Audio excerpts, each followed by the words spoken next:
Salam kasih Bapak Ibu, teman-teman, dan Bapak Ibu Dewan Juri sekalian. Perkenalkan, namaku Edbert dari Gereja Santa Helena. Aku juga aktif di Putra Altar membantu pelayanan di gereja. Tetapi karena pandemik ini jadi tidak bisa aktif. Namun kita harus tetap setia untuk mengikuti misa online. Hari ini aku akan bercerita tentang seseorang yang hebat dari kitab Perjanjian Lama, yang nyawanya diselamatkan karena kepercayaan akan Tuhan. Namanya ialah Daniel.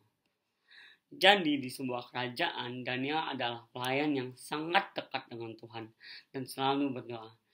Dia juga disayang banget oleh rajanya yang bernama Darius. Karena Daniel itu selalu nurut dengan apa yang raja katakan. Nah, karena itu Raja Darius ingin mengangkat Daniel sebagai orang penting di kerajaan. Tetapi pelayan yang lain mendengar hal ini dan hati mereka sangat iri kepada Daniel. Jadi mereka semua membuat rencana jahat untuk menyingkirkan Daniel.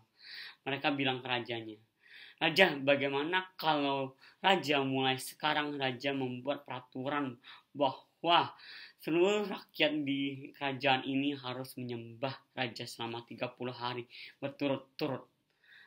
Kalau tidak, hukumannya harus dibuang ke gua singa." Nah, Raja Darius terhasut karena ia sangat ingin dihormati oleh rakyatnya. Dan lalu ia membuat peraturan untuk menyembahnya. Tapi Daniel adalah orang yang sangat taat kepada Tuhan. Dia gak mau menyembah raja. Ya iyalah, dalam hati Daniel ia pasti berpikir, kan Tuhan kan yang menciptakan dan memelihara. Masa menyembah manusia? Daniel tetap 3 kali sehari berlutut, berdoa, serta memuji Allah. Seperti yang biasa ia lakukan. Lalu orang yang iri hati tetap mengawasi Daniel. Dan setiap orang yang itu melihat Daniel sedang berdoa, mereka bergegas-gegas dan mendapati Daniel sedang berdoa kepada Tuhan, lalu mereka melaporkan kepada raja. Karena Daniel ketahuan hanya mau menyembah Tuhan Allah raja, Darius hatinya sangat sedih dan kecewa. Karena itu berarti ia harus membuang Daniel ke gua singa menjadi santapan singa-singa yang lapar. Akhirnya Daniel dibuang ke gua singa yang ditutup oleh sebuah batu besar. Sebelum dibuang, Raja Darius berkata kepada Daniel, "Semoga Tuhan Allah yang kau sembah menyelamatkan nyawamu," dengan hati yang sangat sedih. Keesokan paginya Raja Darius sangat khawatir akan keadaan Daniel dari semalam. Karena itu si raja ini bangun pagi-pagi, mungkin belum mandi, belum sikat gigi ya, langsung lari ke kandang singa Daniel. Dan dia coba mendengarkan suara singa dari luar. Tapi anehnya, kandang singa itu sunyi sekali. Lalu raja menyuruh tentaranya menggulingkan batu yang menutup kandang singa itu. Yang dilihat sungguh sangat mengejutkan. Ternyata Daniel masih hidup. Anehnya lagi, mulut-mulut singa itu ternyata tertutup semua. Tuhan mengirimkan malaikat-malaikatnya untuk melindungi Daniel.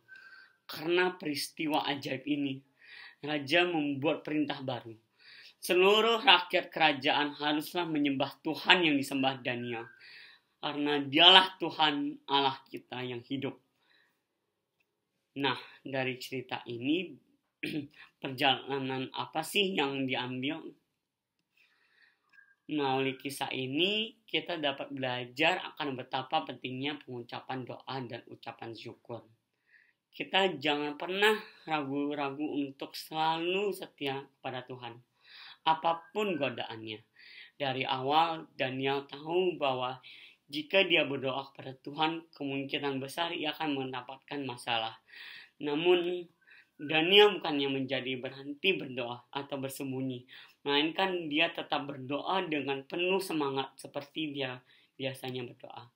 Teman-teman, jangan sampai kita menjadi orang-orang yang hanya berdoa kepada Tuhan ketika hidup sedang susah, Tetapi marilah kita menjadi orang-orang yang selalu berdoa kepada Tuhan, bahkan ketika hidup sedang berjalan sangat bahagia dan tidak ada masalah. Akhirnya aku akan menutup cerita Alkitab ini dengan sebuah pantun. Ke pasar beli makanan, habis makan istirahat, percayalah selalu pada Tuhan. Badai besar pasti lewat. Terima kasih telah mendengarkan. Vote for me.